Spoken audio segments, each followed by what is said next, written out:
Bienvenidos y bienvenidas a este nuevo programa Hablemos de Desastre, el género se importa. Mi nombre es Paulina Vergara, subdirectora del Programa para la Reducción de Riesgo de Desastre de la Universidad de Chile, CITRI, y también miembro del proyecto de investigación Genderin. Genderin es un proyecto internacional financiado por la Agencia Estatal de Investigación de España, en los que están también participando países como Uruguay, República Dominicana y España. En otros capítulos hemos hablado con mujeres expertas e investigadoras en materia de género y desastre, porque los temas de género se importan cuando se trata de desastres socioambientales. Hoy día tenemos un capítulo especial por muchas razones. Primero, porque en el mes de octubre se conmemora el Día Internacional para la Reducción del Riesgo de Desastre, pero también porque este es el primer capítulo donde tenemos dos invitadas, y como si esto fuera poco, es el primer capítulo donde vamos a hablar de un tema que en general es poco tratado cuando se trata de desastre y aún más es más raro todavía cuando se trata de hablar de enfoque de género. Vamos a hablar sobre salud mental. Este capítulo especial sobre salud mental y emocional contamos con dos profesoras, la profesora Yolanda Fontanil y la profesora María Ángeles Salcedo. Ambas son académicas de la Universidad de Oviedo y han realizado estudios sobre la fortaleza de las mujeres sobrevivientes de violencia de género, la pobreza y la violencia en contextos de catástrofes y sobre respuestas emocionales ante terremotos como el de Lorca y también tras la erupción del volcán La Palma. Ellas realizan una muy interesante investigación y análisis de género como factor diferencial en materia de salud mental. Yolanda Fontanil es doctora en psicología y profesora titular en el Departamento de Psicología de la Universidad de Oviedo, imparte docencia en el grado de psicología en los másteres de género y diversidad, psicología general sanitaria de la Universidad de Oviedo y pertenece al grupo de universidades G9 en materias relacionadas con la psicopatología, terapia familiar, violencia de género. Sus líneas de investigación se interesan por la salud mental, la interacción familiar, psicología clínica, género y salud, género y violencia, y realiza investigaciones de proceso y resultado en psicoterapia. Yolanda Fontanil ha realizado investigaciones y publicaciones en género, salud mental y desastres socionaturales y es parte del proyecto internacional Genderin. Bienvenida, Yolanda. También nos acompaña María Ángeles Salcedo, ella es doctora de psicología y profesora titular en el Departamento de Psicología de la Universidad de Oviedo. Ella se especializa en personalidad, evaluación y tratamientos psicológicos, imparte docencia en el grado de psicología y en los másteres de género y diversidad y psicología general sanitaria de la Universidad de Oviedo en materias relacionadas con la evaluación psicológica, psicología de la discapacidad, violencia hacia las mujeres con discapacidad y violencia hacia menores con discapacidad. Las líneas de investigación de María Ángeles Salcedo se focalizan en la evaluación psicológica, la violencia de género, los derechos y calidad de personas con discapacidad y actualmente está realizando y publicando investigaciones sobre género y desastres socionaturales en materia de salud mental y también es parte del proyecto internacional Genderin. Muchas gracias María Ángeles y Yolanda por estar hoy día presente con nosotras en este programa especial. Vamos a comenzar entonces esta conversación sobre vuestras trayectorias, porque como decía, el tema de salud mental sigue siendo un tema poco recurrente en materia de desastre y en materia de investigación de cambio climático incluso, pero todavía más complejo encontrar personas especializadas en salud mental, desastres socionaturales con enfoque de género. Cuéntenme, María Ángeles y Yolanda, ¿cómo fue que se han interesado ustedes por el tema salud mental y la conexión con los desastres naturales, socionaturales, perdón, desde un enfoque de género? Bien, bueno, en primer lugar, muchas gracias, compañera, profesora Paulina, por darnos la oportunidad de estar en este programa hablando de un tema para mí, para nosotras muy importante.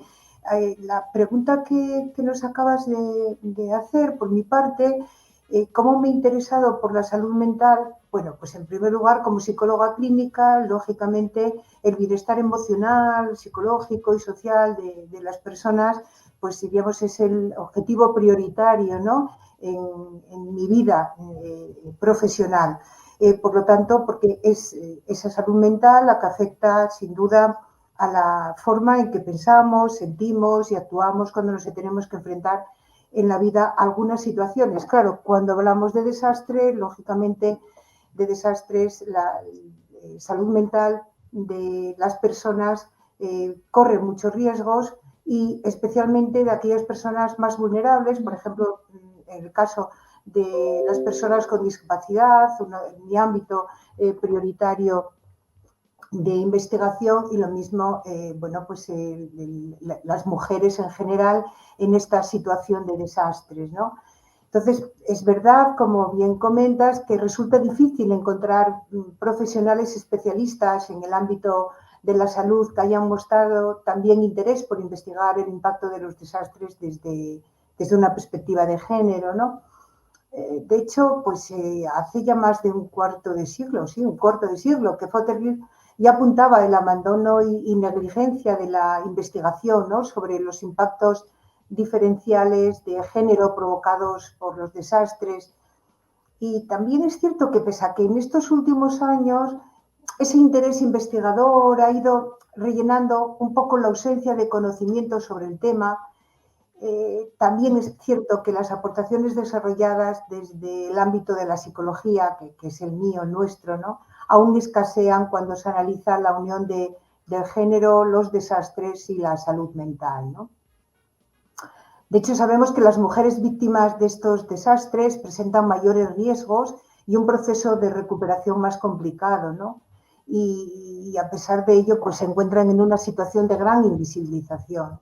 De hecho, en muchas ocasiones ni siquiera se dispone de datos estadísticos desagregados por sexo. Así que nuestros conocimientos están más limitados de lo que nos gustaría, ¿no?, por estos problemas metodológicos.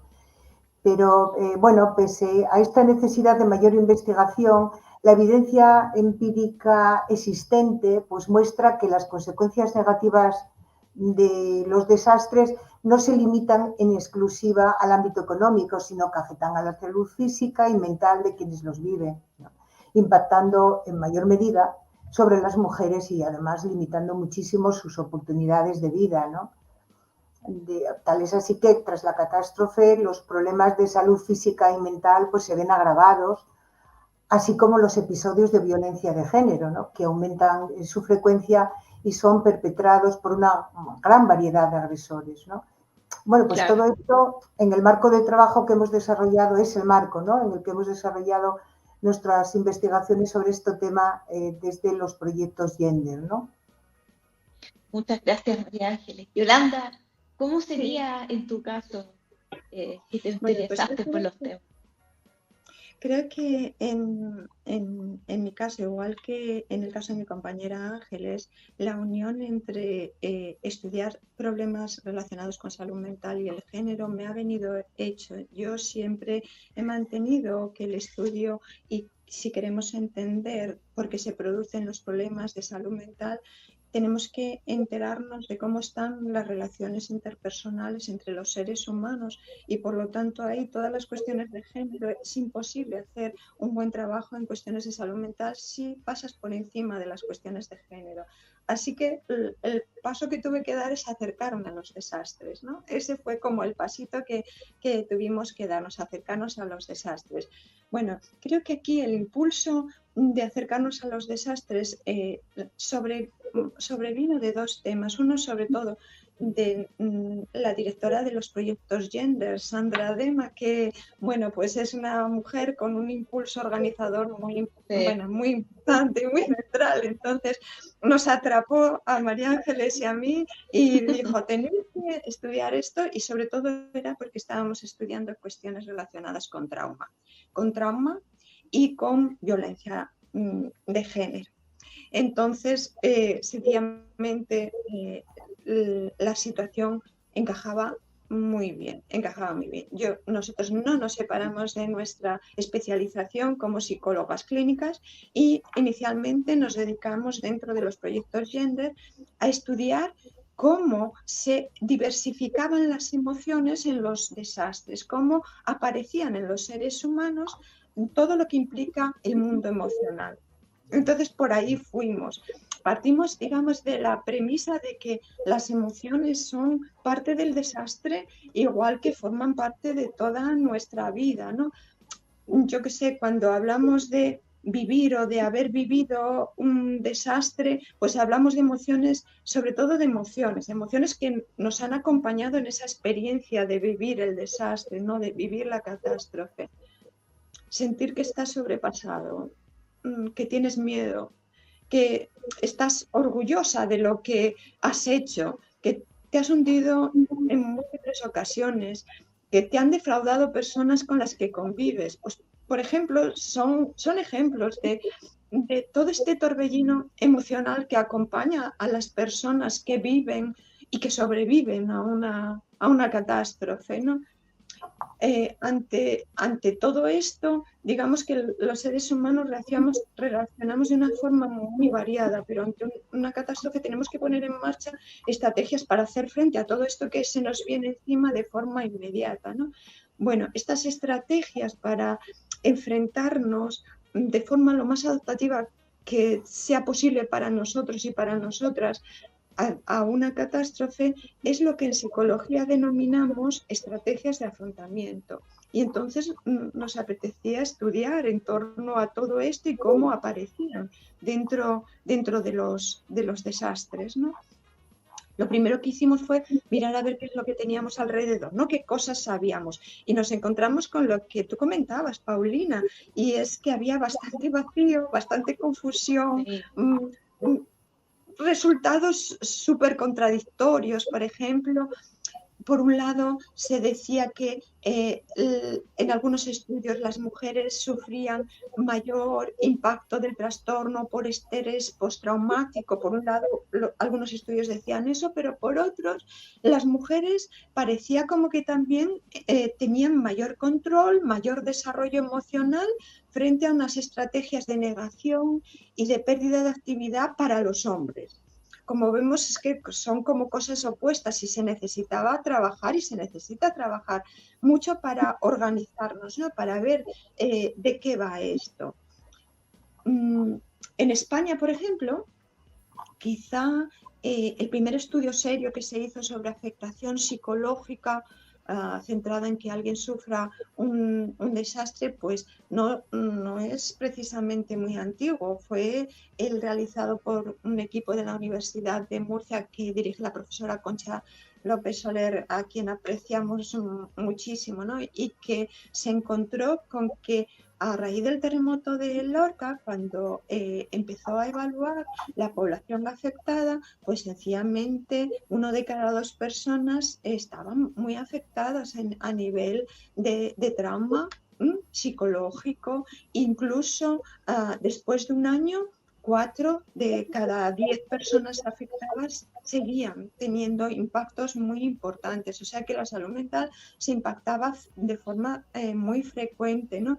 Y sencillamente una de las cosas que se veían clarísimamente era que las nenas, o sea, las niñas, las menores, eran las que más impactadas tenían. Así que sencillamente al estar en una situación más vulnerable tenían mayor impacto psicológico por parte de este terremoto, que es una de las catástrofes que en España nos ha impactado más seriamente. Bueno, como nos encontramos entonces con esta situación en la que necesitábamos saber más cosas, pues los proyectos Gender y Gendering lo que nos dieron es la posibilidad de centrarnos en analizar la vida emocional, ¿no? Las evidencias más o menos científicas que podríamos nosotras construir para el marco gender, analizando las estrategias de afrontamiento y las diferencias de género en la población española, que estaba siendo expuesta a uno de los terremotos que ya digo eran más importantes en España, que fue el vivido en Lorca.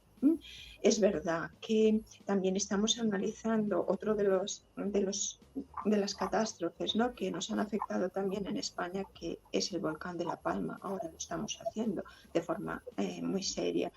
Pero bueno, tampoco quiero decir que aunque hagamos referencia a estos desastres, pues yo creo que por lo personal sencillamente se trata del país en el que vivimos, entonces como que nos sentimos implicadas personalmente, pero eso no significa que nuestro equipo no nos haya permitido algo maravilloso, y es que el equipo Gender es multipaís, multiprofesional y por lo tanto hemos trabajado sobre distintos desastres acaecidos internacionalmente, por supuesto en Chile, por supuesto en Haití, en el Katrina, en distintas partes del mundo, ¿no? Es muy interesante lo que dices porque tú hacías mención como a las primeras investigaciones que tenían que ver con Murcia sobre todo, pero a partir de las experiencias de ustedes y de las últimas investigaciones de ustedes, ¿podrían contarme cuáles han sido sus principales hallazgos, sobre todo en lo que mencionabas, el terremoto de Lorca, el volcán en La Palma que hizo erupción hace muy poquitos años, los que han trabajado, si pudieran contarnos, por favor? Sí, cómo no. Bueno, en estos últimos años hemos estado trabajando, como comentaba la Yolanda, ¿no? Sobre todo muy centradas en el caso de Lorca, y estamos ahora también con el repaso de todo lo ocurrido en el volcán de La Palma más recientemente, ¿no? En el año 2019. Lo que sí teníamos muy claro desde un principio es que las emociones, pues tanto en contextos de desastre como en otros, deben y tienen que analizarse con esa perspectiva de género. Y esto además es que es muy fácil de justificar y también de entender, ¿no? Porque pensemos un poquito, desde el mismo momento en que niños y niñas comienzan su educación, se va moldeando qué se espera de ellos y ellas, ¿no? Y también emocionalmente, ¿no? Y de hecho, pues las sociedades van imponiendo roles sociales y emocionales, ¿no? Que son considerados, van a ser considerados como apropiados o inapropiados, ¿no? Más adecuados, más pertinentes, menos para hombres y para mujeres, ¿no? Nosotros estábamos viendo que tradicionalmente en el repaso de la literatura sobre emociones, pues se ha asociado siempre a la mujer una mayor, ¿cómo decir?, sensibilidad y expresividad emocional, ¿no? Y como más facilidad para reconocer las emociones en las demás, ¿no? Por tanto, va quedando claro que la presión social también establece diferencias en cuanto a la expresión, ¿no? Lo que los demás van a ver y observar de nuestras emociones. Es decir, de alguna forma la sociedad marca qué debes sentir y cómo debes expresarlo, ¿no? De ahí que en el análisis de las emociones en contextos de desastre deba ser necesario estudiarse al depender del proceso de socialización, porque es el que introduce estas diferencias según el género. Entonces, partiendo de estas premisas, desde este equipo, Genderín, Barra, ¿no? En el caso de Lorca, el objetivo de nuestro trabajo fue conocer cómo el alcance emocional de las situaciones de desastre en hombres y mujeres podíamos encontrar, comparando las emociones que surgen en ese contexto, incluso en momentos distintos, ¿no? del desastre, ver qué ocurría, cuál era ese análisis en función del género. Algo así, ¿verdad, compañera? Sí, y nos podemos preguntar un poco cómo lo hicimos, ¿no? Porque también importa saber cómo lo hemos hecho para entender también cuáles son nuestros resultados, digamos, aquellos aspectos metodológicos que hemos seguido. Pues la verdad es que lo primero que hicimos fue desarrollamos un sistema de codificación de emociones, que, basado por supuesto en todas las teorías sobre el desarrollo emocional, teníamos a nuestra disposición. Entonces conseguimos un sistema de codificación y a partir de él se fueron analizando las experiencias emocionales, categorizando lo que nos estaban expresando hombres y mujeres que habían vivido el terremoto de Lorca y que afortunadamente colaboraron con todo el equipo expresando cuáles eran sus vivencias en torno a ellos en distintos grupos focales que nosotros construimos, el grupo focal de los hombres y el grupo focal de las mujeres. Así entonces lo que hicimos fue analizar las reacciones emocionales durante el terremoto, lo que sentían hombres y mujeres durante el terremoto, pero también en la fase post-desastre, en la zona posterior al mismo. Y lo cierto es que nos interesaron lo mismo, las emociones que están cargadas, digamos, con afectividad negativa, igual que las emociones que están cargadas con una afectividad positiva. Nos interesaban ambas y las estudiamos ambas. Y los resultados, lo que nos mostraban era, lo primero que nos mostraron fue algo lógico, algo absolutamente esperable, y es que las emociones negativas están infinitamente más presentes en estos contextos de desastre que las positivas. Las negativas formaban parte de las vivencias, de las experiencias que tenían los hombres y las mujeres en relación con el terremoto, ¿no? Durante el terremoto, pues lo que sentían hombres y mujeres era tensión, inquietud, nerviosismo, intranquilidad, por supuesto, sensación de inseguridad, de miedo, incluso yo diría que de temor, de pánico, y en muchas, afortunadamente, no tantas, pero porque también había pasado cierto tiempo, pero de pánico. Bueno, digamos de espanto. Pero lo cierto es que también aparecían emociones, tanto en hombres como en mujeres, emociones de tipo positivo y asociadas a la catástrofe, que fue una de las cosas que nos llamó inicialmente la atención. Aparecían cosas como la sensación de confianza, ¿no? De decisión, de disposición, de satisfacción, de agrado, incluso de orgullo. Bueno, pues todo esto eran como emociones presentes en las vivencias del desastre y del postdesastre, tanto en hombres como en mujeres. Pero, claro, estoy diciendo como que fuera todo igual para hombres y para mujeres, y no fue así. Los hombres y las mujeres tenían, digamos, emociones diferentes, de tipo positivo y negativo, y sobre todo había una diferencia que era importante, y es en qué momentos aparecen las emociones. Yo creo que es importante también darnos cuenta de esto para entender cómo el género determina todas nuestras reacciones y cómo, si no lo tenemos en cuenta en nuestras intervenciones posteriores, estaremos perdiéndonos la clave y perdiendo parte de nuestras oportunidades de ayudar a las personas que han sufrido una catástrofe. Totalmente. Es muy clave lo que estás diciendo. ¿Podrían profundizar, por favor, en esto de cómo hay diferencias en la forma en que viven estas emociones hombres y mujeres, pero también profundizar en esto de las emociones positivas? Porque ya hablamos poco de salud mental, de las emociones positivas y negativas en ello, aún menos, si pudiesen contarnos más, por favor. Bueno, Yolanda, ¿quieres que comienzo yo, por ejemplo, vale? Sí, muy bien. Pues por ejemplo, ¿no? Sí, es interesante hacer ese análisis en función de este eje, ¿no? De actitudes positivas, negativas.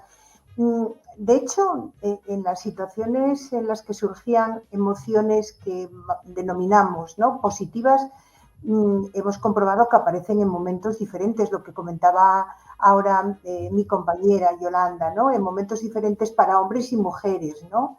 De hecho, las emociones relacionadas, por ejemplo, con el vigor, la energía, la activación, estaban más relacionadas con el aguante emocional y la resiliencia en el grupo de mujeres.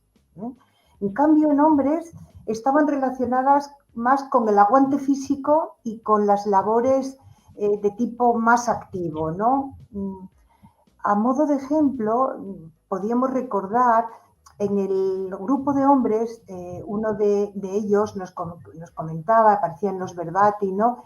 Bueno, que en esos momentos no había espacio para el desahogo emocional, ¿no? Es decir, aquí nadie llora, o sea, nadie se desahoga, ¿no? Este es un ejemplo, bueno, de muchos que podríamos poner, ¿no? Otra diferencia que nos impactó se refiere al sentimiento y expresión, por ejemplo, de la emoción de satisfacción, ¿no? En las mujeres estaba ligada a un aprendizaje y reflexión en positivo a raíz de la catástrofe. Queríamos recordar a una de estas mujeres que nos decía, bueno, pues esta situación hay que aprovechar al máximo, es decir, sonreír en la mañana, ha pasado, levantarte y decir, pues, venga, más, un día más, ¿no? Positividad, es decir, vamos a aprovechar los pequeños momentos. Sin embargo, por ejemplo, en cambio, esta satisfacción de agrado y orgullo en los hombres estaba más relacionada generalmente con el alivio sentido por la recuperación de materiales, ¿no? En las viviendas, de bienes o con las labores, por ejemplo, de reconstrucción tras el terremoto, ¿no? ¿Qué ejemplo podríamos? Un ejemplo, ¿no? Uno de estos hombres nos comentaba, bueno, pues nada, y dejar que el tiempo pase, por una parte, hemos tenido suerte, pero hemos recibido el dinero del consorcio, lo hemos ido invirtiendo, entonces poco a poco pues ya está, todo se va diluyendo, ¿no? Emocionalmente, ¿no?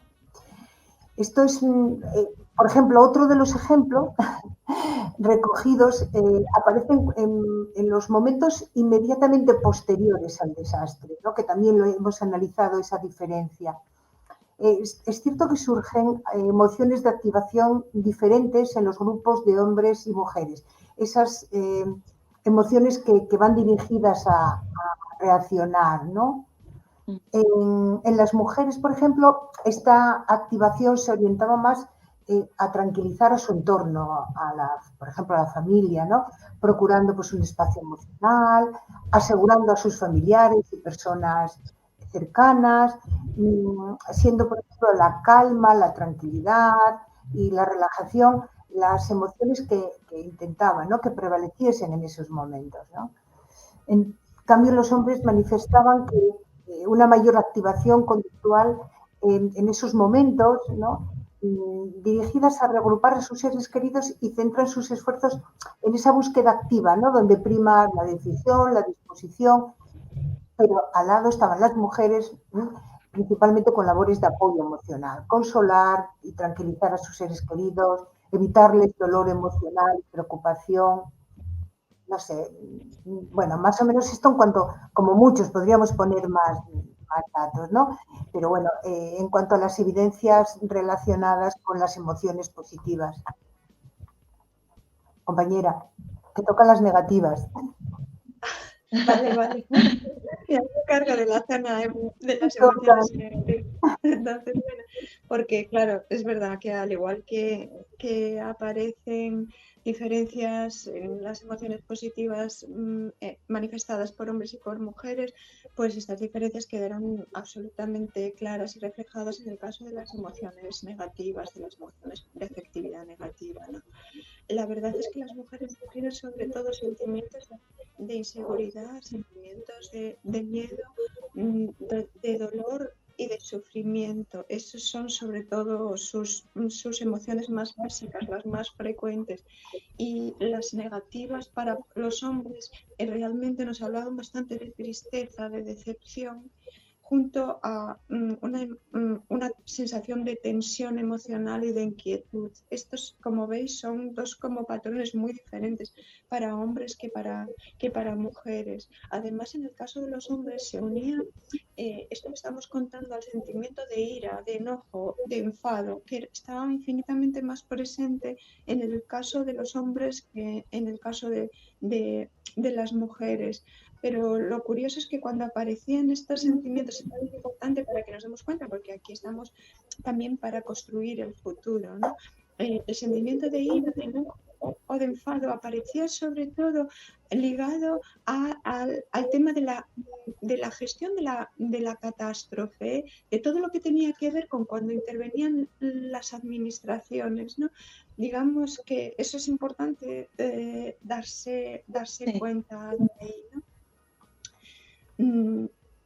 Se enfadan más, pero sobre todo cuando intervienen las administraciones. Más cosas sobre emociones, porque hay algunas cosas que son lógicas de sentir en una catástrofe, que es la duda, la incertidumbre. Bueno, pues la duda y la incertidumbre estaban bastante igualadas en el caso de los hombres y de las mujeres. Pero lo curioso es que en las mujeres aparecía más una inseguridad física, por así decirlo. Una de ellas nos relataba, por ejemplo, yo me fui de casa sin saber si tenía casa, si no tenía casa. Yo no sabía dónde estaba mi hijo. A mí me dijeron que había muerto. Yo no sabía dónde estaba mi hijo y yo le llamaba y le llamaba. este es el tipo de emoción negativa. En cambio, en los hombres, esta incertidumbre se relacionaba y aparecía más en las labores de reconstrucción y de gestión administrativa, de nuevo. Por ejemplo, para poneros ejemplos también, ¿no? Uno de los hombres comentaba, refiriéndose a cuando llegó pues, el perito que evaluaba los daños para el tema de los seguros, que son tan importantes en el caso de las catástrofes, decía, vaya, llegó, echó las fotos y se fue, y ahí se acabó, ahí está todo. Yo ya no me enteré de nada más, hasta que recibí el dinero. Todos los palos del mismo sitio, decía él. Bueno, como vemos, misma emoción, distintos contextos, distintos contenidos. También nos hemos encontrado, como era lógico esperar, vivencias de agotamiento. Es lógico, ¿no?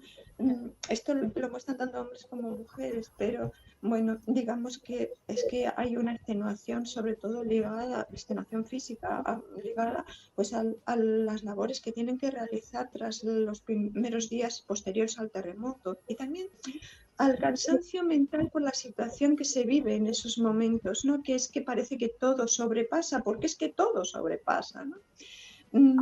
Pero en el caso de las mujeres, a esto se le unía una emoción difícil, que es la de la falta de motivación, la falta de fuerzas, la apatía para afrontar los retos del día a día. Y en el caso de los hombres, a lo que se unía esto es al tema de la burocracia de nuevo. O sea que de nuevo se observa que el mapa emocional diverge un poco y muestra el agotamiento de luchar con todas las responsabilidades cotidianas de la familia que recae en el caso de las mujeres frente al agotamiento producido por los temas administrativos que recae en nuestra cultura en el caso de los hombres.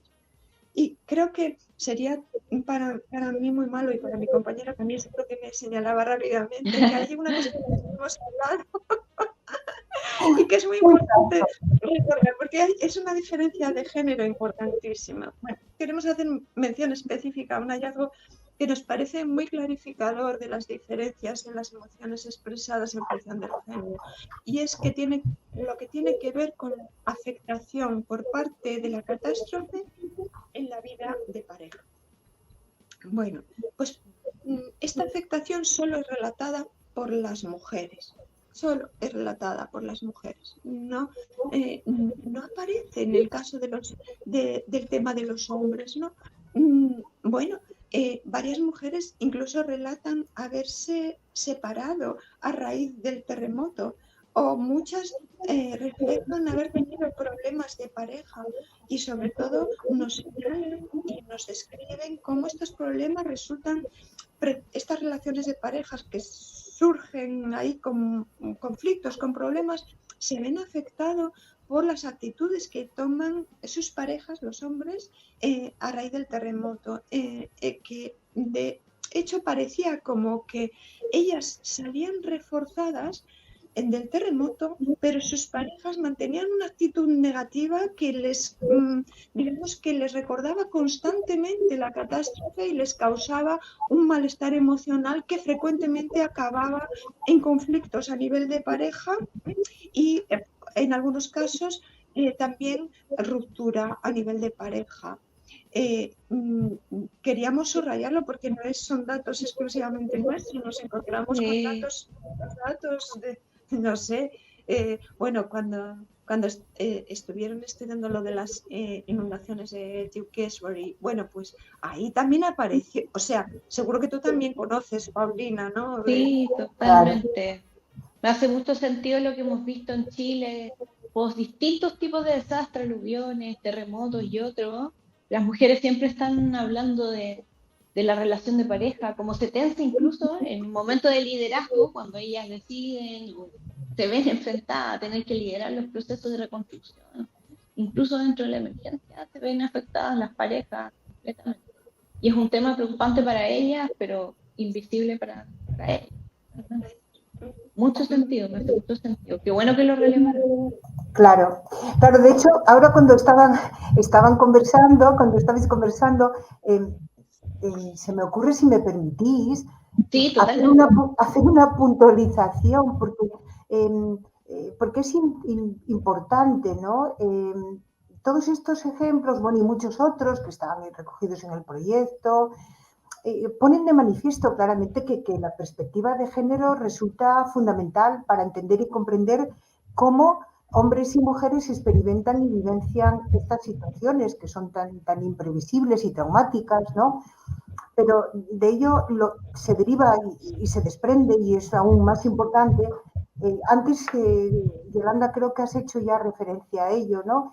Que en los objetivos prioritarios ha de ser el desarrollo de líneas de investigación centradas en el estudio de estas necesidades específicas de hombres y mujeres, porque de esta forma solamente se posibilitaría el diseño de recursos y de apoyos adecuados y apropiados desde una perspectiva de género, ¿no? Que creo que es lo más importante para prevenir, bueno, y para acompañar a todas estas personas, hombres y mujeres, tras, diríamos, esa situación de dolor y que afecta a todos los ámbitos de su vida, ¿no? Creo que, vamos, quería puntualizar simplemente. Gracias.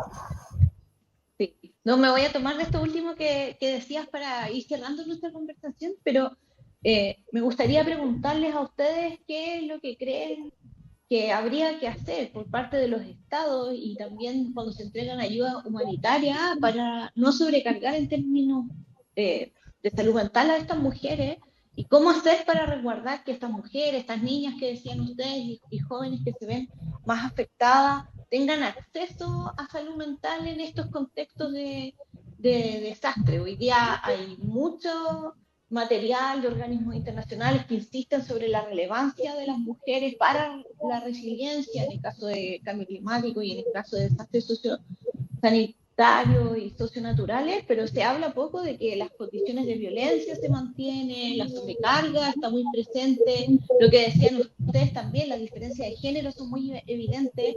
Entonces, la pregunta es, ¿qué habría que realizar por parte de los estados y de los organismos que se ocupan de las ayudas humanitarias para resguardar la salud mental de estas mujeres, para que accedan a salud mental y para no sobrecargarlas? Bueno, a ver, está claro, vamos, tenemos claro que proteger la salud y la salud mental, haciéndolo con perspectiva de género, abre muchos frentes, ¿no? Y por eso mismo también lo que estábamos diciendo, muchas posibilidades de intervención y prevención, ¿no? De hecho, en una primera parte, creo recordar, ¿verdad, compañera?, del proyecto investigador, concluíamos que es urgente que haya un acuerdo global para la construcción de planes de acción que protejan a las mujeres desde los inicios de la catástrofe, ¿no? Y particularmente, muy particularmente, que esta formación en temas de violencia de género para todas aquellas personas implicadas en los procesos de recuperación. O sea, hablamos de personal sanitario, de fuerzas de seguridad, de voluntariado, etcétera, etcétera, ¿no? Se necesitan, exacto, iniciativas gubernamentales que promuevan, protejan y cumplan con el derecho a la salud de las mujeres, incluyendo, por ejemplo, la salud sexual y reproductiva, la educación sexual adaptada a la edad, así como, por supuesto, el acceso a la salud mental, ¿no? Así que tenemos que empezar a preguntarnos si en los planes de lucha contra las catástrofes se prevén actuaciones específicas, ¿no? Por ejemplo, de seguridad, por ejemplo, ¿no?, para los emplazamientos de personas desplazadas.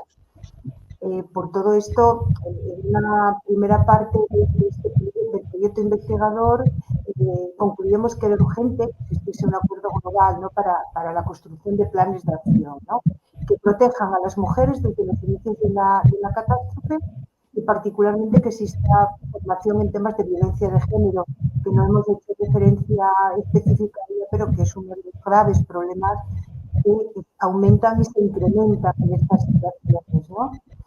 Por lo tanto, bueno, tenemos que empezar a preguntarnos, hay muchas preguntas, si en los planes de lucha contra las catástrofes se prevén actuaciones específicas. Bueno, imagino que Yolanda quieres comentar alguna otra cuestión, ¿no?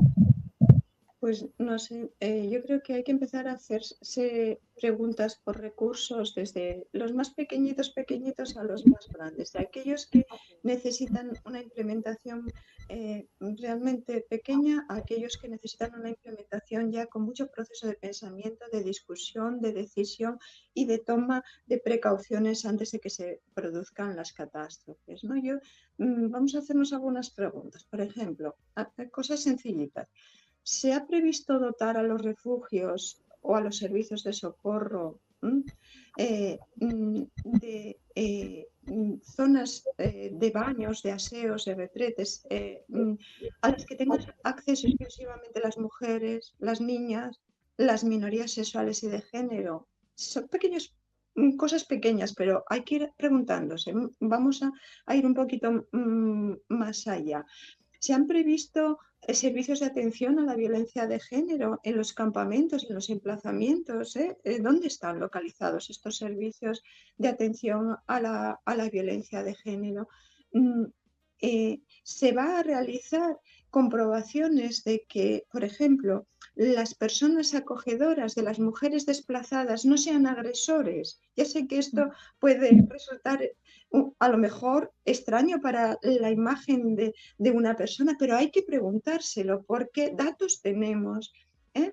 Así que hay que preguntarse. Está al mismo tiempo prevista la recogida pues, de datos de salud y de bienestar en el postdesastre. Pues, por ejemplo, recogida de datos de salud que nos permitan conocer si hay un incremento de traumatismos, si hay un incremento de embarazos no deseados o de enfermedades de transmisión sexual o de feminicidios, porque todas estas cosas, si no tenemos datos, no podemos hacer gran cosa para implementar soluciones.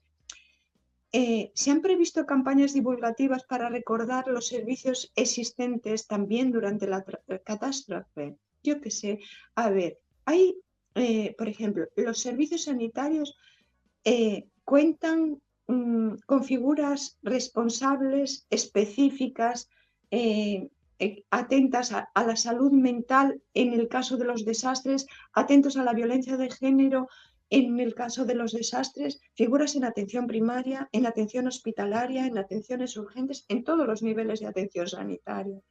Existen, los hemos previsto, los hemos creado. Y bueno, yo creo que en eso estamos, haciendo preguntas, recabando respuestas, con la intención de aportar algo al marco Sendai para la reducción de riesgos de desastre, ¿no? Porque estas y muchas más preguntas son las que dirigen las investigaciones, es verdad, pero no solo son preguntas de investigación, son también un compromiso que tenemos nosotras con la sociedad en la que vivimos, ¿no? Incluso cuando sea una sociedad en la que esté recibiendo el impacto de un desastre. Sí, muy inspirador lo que has dicho, porque hemos conversado en otros programas anteriores sobre los avances que ha tenido el tema de género en materia de riesgo de desastre y reducción del riesgo de desastre, pero también hemos confirmado que todavía falta mucho por avanzar en todo aspecto, sobre todo, bueno, lo decíamos al inicio de este capítulo, en temas de salud mental hay muy poquito, así que muchas gracias por compartir su conocimiento con nosotras, con nosotros en este programa. Vamos llegando al cierre del programa. Quería agradecerles muchísimo por la generosidad de haber compartido sus hallazgos, su experiencia y su experiencia internacional en esta materia. Vamos despidiéndonos entonces. Gracias a María Yolanda Fontanil y a María Ángeles Alcedo, ambas profesoras titulares de la Universidad de Oviedo. Han sido unas excelentes invitadas, muy interesante todo lo que nos han planteado. Gracias a todos y a todas también por vernos a través del canal oficial en YouTube del Programa para la Reducción de Riesgo de Desastres CITRIS de la Universidad de Chile. Nos vamos viendo en los próximos capítulos. Este fue un capítulo especial en conmemoración al Día Internacional para la Reducción del Riesgo de Desastres. Vamos a estar todo octubre hablando de estos temas. Nuevamente, gracias María Ángeles y Yolanda. Contar con nosotras. Bueno, encantadas. Ha sido una experiencia maravillosa y espero que, bueno, que pueda servir, ¿no?, de alguna forma para ir aclarando estas situaciones, ¿no?, tan importantes. Sí, de todas maneras. Muchísimas gracias. Gracias a ustedes. Nos vemos. Hasta luego.